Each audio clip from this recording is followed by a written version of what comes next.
Like that? Well, that's a global moment called as Ring the Bell. So every time, the next time that you hear somebody going through a domestic violence case, just go and ring the bell. There's this beautiful poem that I came across, which I wanted to share with all of you. The beauty of a woman isn't in the clothes she wears, the figure that she carries, or the way she combs her hair. The beauty of a woman is seen in her eyes, because that is the doorway to her heart, the place where love resides. The true beauty in a woman is reflected by her soul. It's the care that she gives and the passion that she shows. And the beauty of a woman with passing years only grows. In the 4th National Conference of the HR Club at Ramada Convention Center on March 15th, 2014, we had notable speakers like Mr. Anshu Gupta, who is the founder of Goonj, Ms. Sagarika Kantharia, the head HR of Radio City, Mr. Dheeraj Gupta, the MD of Jumbo King, and actor Suresh Oberoi from the Brahma Kumaris. We also had a lady in saffron who spoke about values in corporate life. Her talk was much appreciated by all the audience of the CEOs, the head HRs, and the business heads. We have with us the same lady once again on popular demand. So I would like to call upon Brahmacharini Nidhi Chaitanya on stage.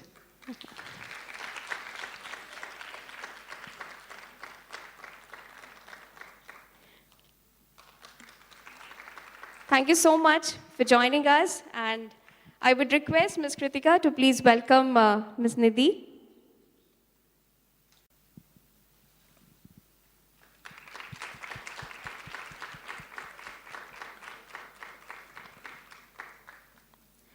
Acharyani Nidhi is the secretary of Chinmaya Mission, and she also heads the Bal Vihar movement in Mumbai. Ma'am, from the time that we have had the last convention, we've been getting calls from people as to, we would like to hear you again. So, on popular demand, here you are. So, over to you.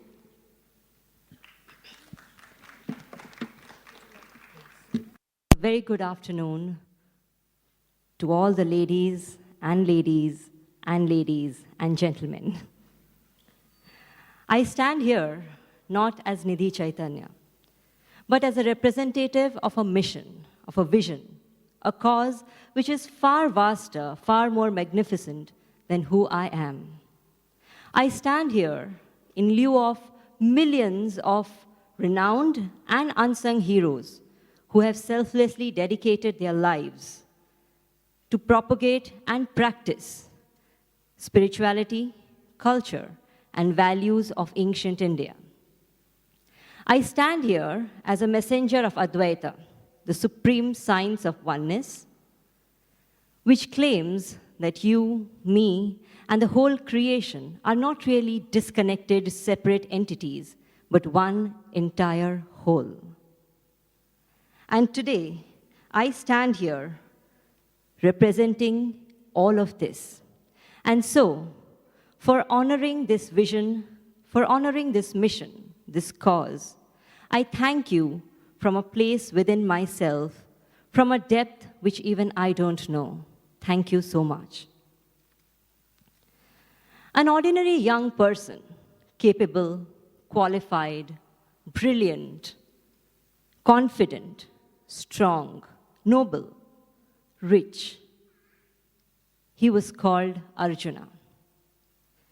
He believed he had everything it takes to make a great life until life challenged him. When life faced him, he suddenly realized that there was a part of him which remained empty, incomplete in spite of everything. Something which broke him down in the face of challenge. That emptiness, that space in him, was filled up by the knowledge and inspiration of the Bhagavad Gita. An ordinary person at the end of the Bhagavad Gita emerges as a hero, as an infallible force, as a person of immense clarity in thinking, purity in feeling, and the strength to face life's battles no matter what. Sounds unimaginable. Just listening to some gyan of an 8,000-year-old text transforms an ordinary person into an extraordinary one? Unbelievable, I thought, as I sat in my mini skirt listening to a lecture by Swami Tejomayananda some 15 years back. And since that day, every day of my life, I have been proven wrong. My standing here in this yellow sari is a proof that the knowledge and inspiration of an 8,000-year-old text, Bhagavad Gita, can transform any ordinary person into a game changer. I stand here representing those millions of women and men who are striving to live an inspired life, who are striving to be game changers merely by attempting to live the Gita way of life. I stand here as a representative of the Bhagavad Gita. And so this award this afternoon is not for me, it's for the Bhagavad Gita. As a child, I was brought up in an ambience of love and freedom. My parents taught me that having a female body was not a matter of shame or weakness. Although they adhered to their traditions, we had the space to have our beliefs and practices.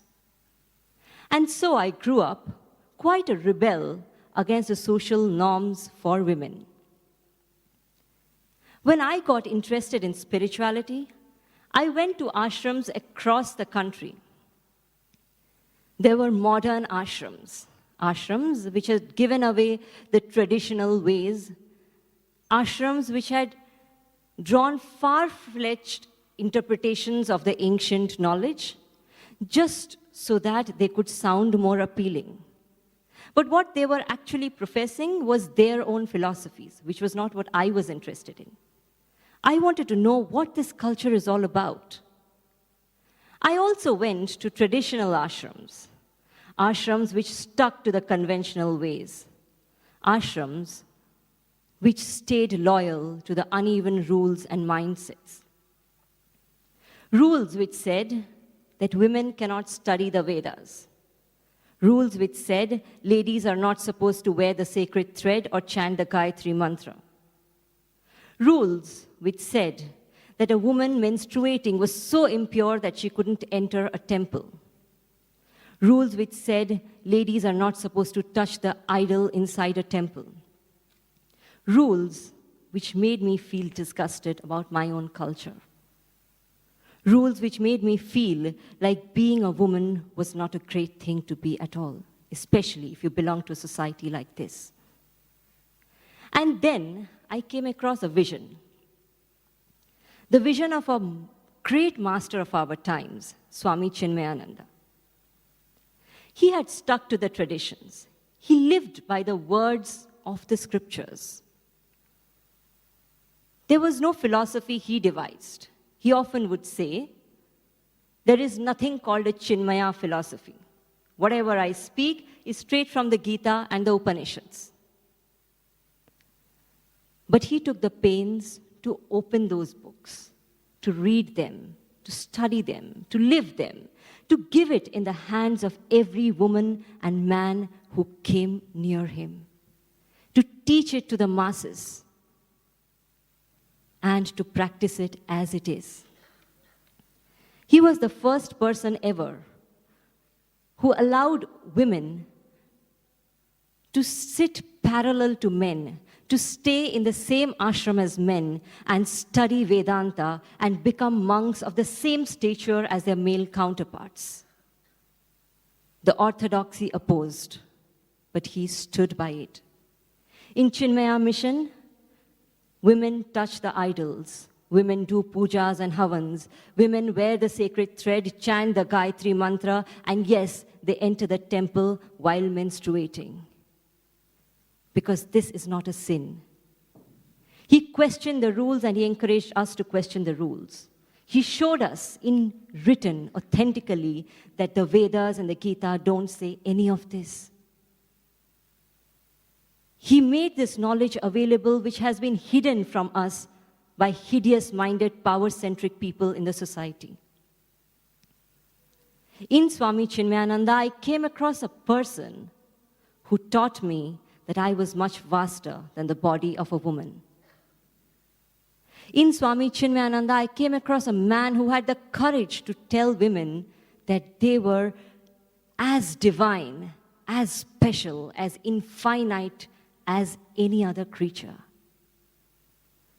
In Swami Chinmayananda, I met somebody who truly believed in oneness, an idea far vaster, far bigger than even the concept of equality. I stand here today as his representative. And this award this afternoon is not for me, it's for Swami Chinmayananda. What he did was not easy. And what Chinmaya Mission continues to do even today is not easy either. It's a struggle every day because transformation of people is slow, subtle, long-term. It is not the same as feeding children, clothing the sick, nursing the aged, or sheltering the homeless. These work are important, no doubt, but they are tangible. What Chinmaya Mission is doing is not tangible. We don't have any results to show. Empowering each individual to discover the best within themselves and make it manifest is not something that can be shown in statistics. Altering the values and characters of people is a slow inner process. It takes time. We can say we have 300 centers in India, presence in 27 countries. We have 200 monks working 24/7 for this cause. But this entire statistic, we can say that we have Chinmaya Organization of Rural Development, which has adopted more than 1,000 villages across the country, which has empowered so many women, which constantly works to empower village after village after village. We have 90 schools, we have hospitals, management colleges. We can talk about all this. But you know what? All of this is a mere understatement of the real work which Chinmaya Mission is doing. From children to corporates, from village women to students in the largest and most prestigious campuses across the world, from you to me, every moment, somebody, somewhere is silently transforming with the inspiration and knowledge of what is being shared by Chinmaya Mission. This kind of work is not easy. In fact, so few in the world even understand its significance. We are often asked, what is the use of you speaking on the Gita when there are millions dying hungry? I remember some words of Swami Chinmayananda. He said, "My years and years of work would fulfill itself if out of the millions who listen to us, we have one Vivekananda, one Buddha, one Jesus."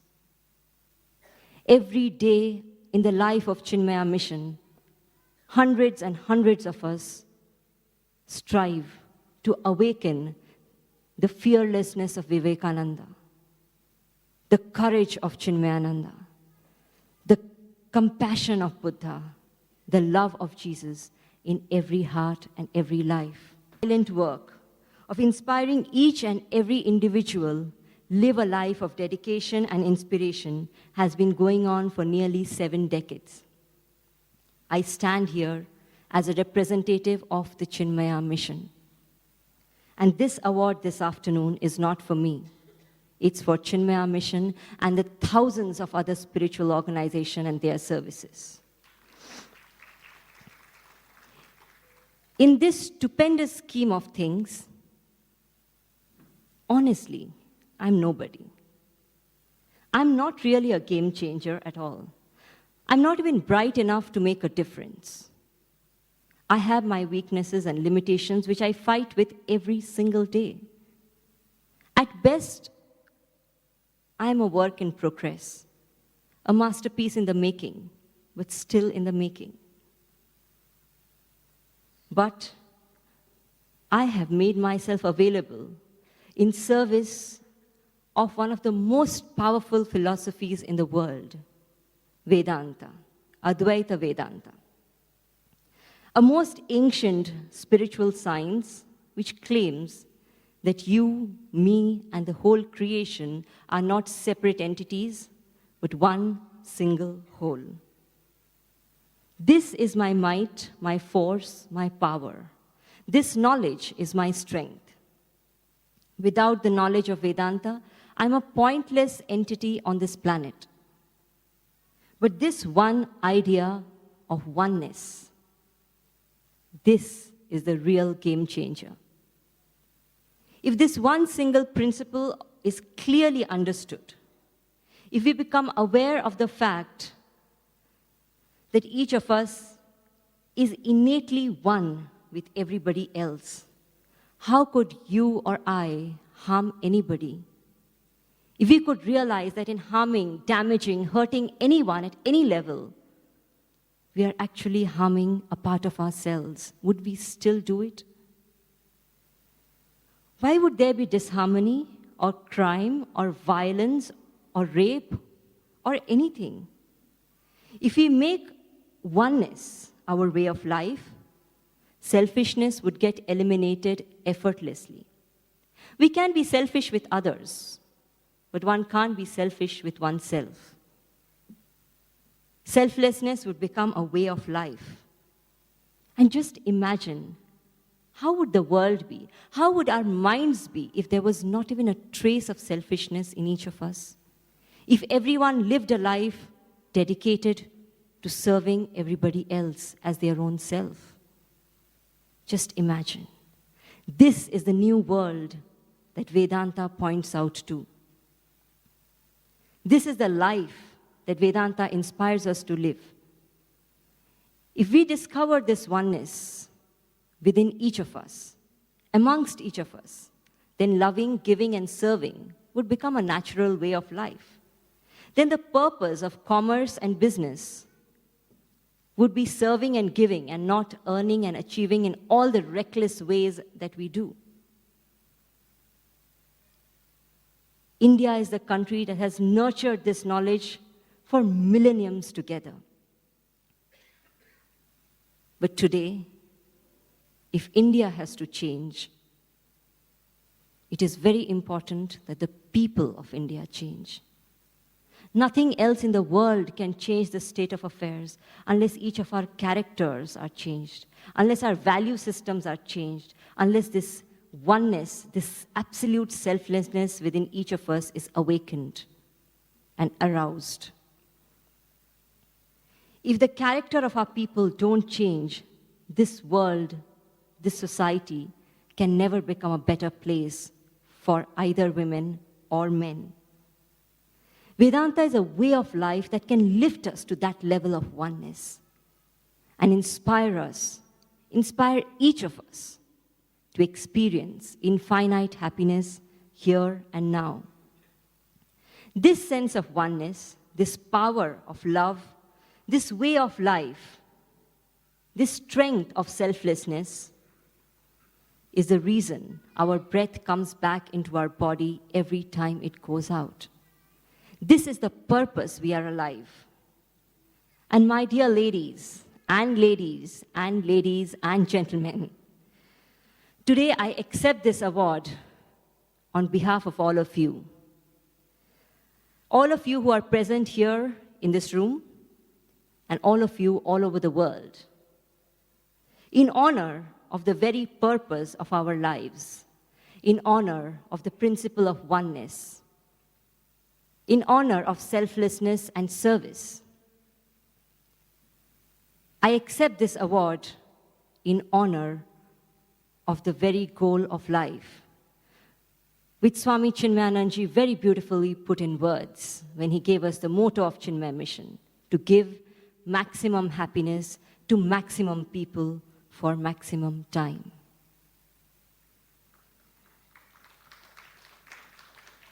For honoring yourselves this afternoon, for honoring your purpose, my purpose, our purpose, for honoring love, selflessness, and oneness.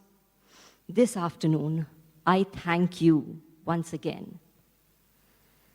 I hope each and every one of you present here becomes a part of this vision of oneness in some way. This vision becomes each of our vision. Through our corporate workshops, meditation camps, leadership talks, Gita courses, and more, I hope to see each of you again and often. Thank you in anticipation of greater involvement and association in the times to come. Thank you in anticipation of love, of happiness, and of oneness. Thank you, everyone, and wish you a very happy Holi and a wonderful Women's Day celebration. Thank you.